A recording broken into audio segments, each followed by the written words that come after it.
जैसे आप सभी जानते हैं कि हमारे जम्मू कश्मीर, लद्दाख और हिमाचल प्रदेश में बेल्ट फोर्स में यानी पुलिस डिपार्टमेंट में बतौर एसपीओ जो काम कर रहे थे लगभग 35,000 के करीब हैं, उससे ज़्यादा ही हैं।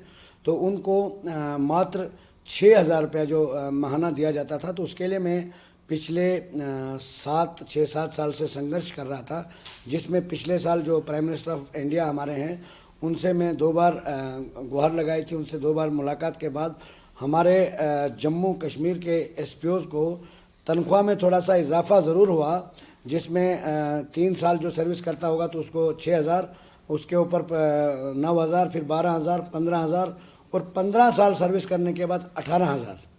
और एक नाइंसाफ़ी की बात एक आपको मैं जानकारी में बताना चाहूँगा कि 15 साल सर्विस करने के बाद 18,000 तो सैलरी हो गई।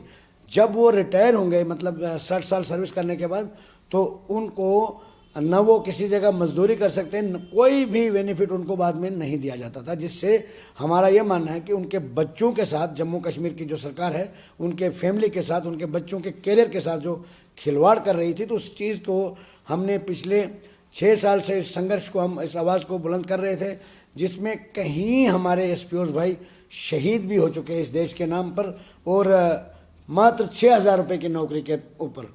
तो जम्मू कश्मीर के मुख्तलिफ जितने भी हमारे डिपार्टमेंट्स हैं, चीफ सेक्रेटरी साहब हैं, हमारे प्रिंसिपल सेक्रेटरी होम हैं, और हमारे खासकर डीजीपी साहब हैं, उन लोगों ने इन लोगों के साथ सौतीली माँ जैसा सलूक जारी रखा। जबकि पिछले साल में फिर एक बार प्राइम मिनिस्टर ऑफ इंडिया के पास ऑफिस में जाके उनको एक मेमोरेंडम दिया, और मैं आपके चैनल के माध्यम से उनका धन्यवाद भी करना चाहूँगा, क्योंकि 4 दिन के बाद उन्होंने हमें रिस्पांस भी दिया और जम्मू कश्मीर के चीफ सेक्रेटरी को लिख दिया कि आप उनको जो इनका मसला है वो उनको दे दीजिए, जो इनके राइट्स बनते हैं उनको दे दीजिए। उसके बाद मैं आपके जानकारी में एक इम्पॉर्टेंट पॉइंट बताना चाहूँगा। एक हिंदुस्तान के प्रधानमंत्री के लिखने के बाद भी हमारे जम्मू कश्मीर के जो ये हमारे जितने भी जम्मू कश्मीर के एडमिनिस्ट्रेटर हैं उनको टस से मस नहीं हुआ। तो फिर हम मजबूर हो गए, हमने ये महसूस किया कि इन लोगों की आवाज़, एक तो सबसे बड़ी बात यह है कि वो एसपीओज़ जो हैं वो बेल्ट फोर्स में होने के बाद प्रोटेस्ट भी नहीं कर सकते, मतलब उनको इतना दबाव है, आप आवाज़ भी नहीं उठा सकते हो और आपके साथ नाइंसाफ़ी जारी रहेगी, मगर आप आवाज़ नहीं उठा सकते हो, यानी प्रोटेस्ट भी नहीं कर सकते हो। तो उस आवाज़ को मैंने, उस मूवमेंट को मैं लेके पिछले 7 साल से चल रहा था। अब मजबूरी हमने देखी कि इनको इंसाफ से महरूम रखा गया। अब हमने ये फैसला लिया था कि हम सुप्रीम कोर्ट ऑफ इंडिया में गुहार लगाएंगे इन लोगों के लिए, इंसाफ के लिए। और हमने जो काफ़ी दिनों के बाद, काफ़ी प्रोसेस करने के बाद, आज मैं आप तमाम नेशनल चैनल्स और जो हमारे जितने भी चैनल्स यहाँ पर आए हैं उनके तरफ से, उनके थ्रू जम्मू कश्मीर, लद्दाख, हिमाचल प्रदेश, पूरे जो हमारे पूरे देश के लोगों को मैं मुबारकबाद देना चाहूँगा, क्योंकि हिंदुस्तान की सबसे बड़ी अदालत ने हमारी फरियाद यानी हमारी रिट पिटीशन को एक्सेप्ट कर दिया है। और आज हमारी पिटीशन जो है सुप्रीम कोर्ट में जम्मू कश्मीर, लद्दाख, हिमाचल प्रदेश, हरियाणा, तमाम जहाँ भी जितने भी हमारे स्टेटों में एसपीओज़ हैं उनको इंसाफ देने के लिए सुप्रीम कोर्ट में हमारी आज याचिका यानी पिटीशन जो है ऑफिशियली तौर पे रजिस्टर्ड हो गई है। और सुप्रीम कोर्ट ने माना कि इनके साथ नाइंसाफ़ी हो रही है और हमें पूरा भरोसा है। और मैं आपके तमाम चैनल्स के थ्रू हमारे जम्मू कश्मीर, लद्दाख और हिमाचल प्रदेश के 35,000 एसपीओज़ अपने भाइयों को, अपने बहनों को और उनके परिवार को आपके चैनल के माध्यम से दिल की गहराइयों से मुबारकबाद देना चाहता हूं। और सबकी तरफ से आप तमाम जितने भी चैनल्स यहाँ पर, नेशनल चैनल्स यहाँ पर कवरेज कर रहे हैं, मैं आप सभी का धन्यवाद करना चाहूँगा। और एक ये बहुत ज़मीनी सतह से जुड़े हुए लोगों की न्यूज़ है और लोगों की आवाज़ है, जिसमें हमें सुप्रीम कोर्ट में फरियाद यानी पिटीशन दायर करने में आज कामयाबी मिली।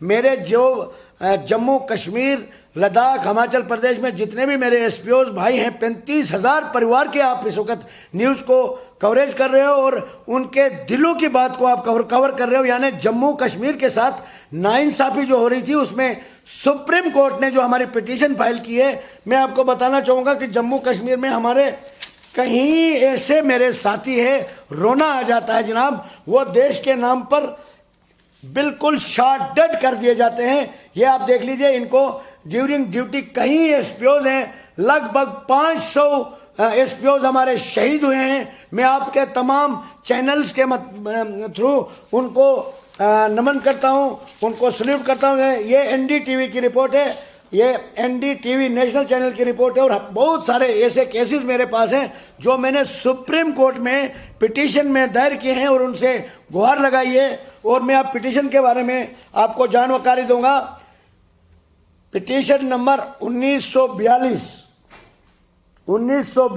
पिटीशन नंबर 1942, ये कोई भी ऑनलाइन भी चेक कर सकता है। जब से मैं दिल्ली में हूँ, मैं यहाँ के कुछ ऐसे लीडर हैं, टॉप लीडर यानी जो दिग्गज नेता जिनको बोला जाता है, उनके संपर्क में जब से मैं आया हूँ, जम्मू कश्मीर की गवर्नमेंट की जो हमारे गवर्नर इंतजामिया हैं, जो एज ए टूरिस्ट वहाँ पर हमारे जो IAS IPS अफसर जो एज टूरिस्ट बन के काम कर रहे थे, उनकी हवा निकल गई है। मैंने आपके माध्यम से बताया था कि मेरे जम्मू कश्मीर और लद्दाख के एसपीओज को यूनिफॉर्म का पैसा जो 3,000 रुपया गवर्नमेंट ऑफ इंडिया यानी होम मिनिस्ट्री ऑफ इंडिया ने सैंक्शन करके पैसा भी उनको दिया हुआ था, उनको 1,500 रुपया कुछ लोगों को दिया था, कुछ लड़कों को दिया था, बाकी पैसा जो था वो पेंडिंग था। आज वो पूरे डिस्ट्रिक्ट्स में जम्मू कश्मीर के तमाम एसपीओज को 3,000 के हिसाब से वो रिलीज कर दिया गया है। कल की डेट में मैं पूछना चाहता हूं डीजी साहब से, यही लड़ाई है हम लोगों की डीजी साहब से। मेरी डीजी साहब से कोई जाती लड़ाई नहीं है।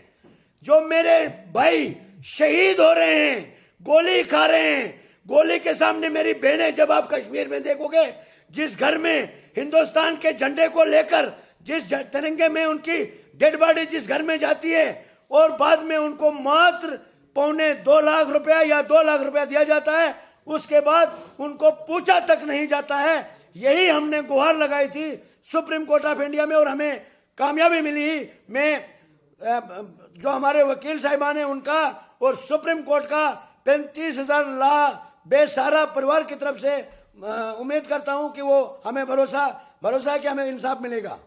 रेगुलर पॉलिसी का मतलब था कि 4 साल, 5 साल, 10 साल के बाद उनको रेगुलर कर दिया जाए। हमें बिल्कुल जम्मू कश्मीर की गवर्नमेंट पर 1%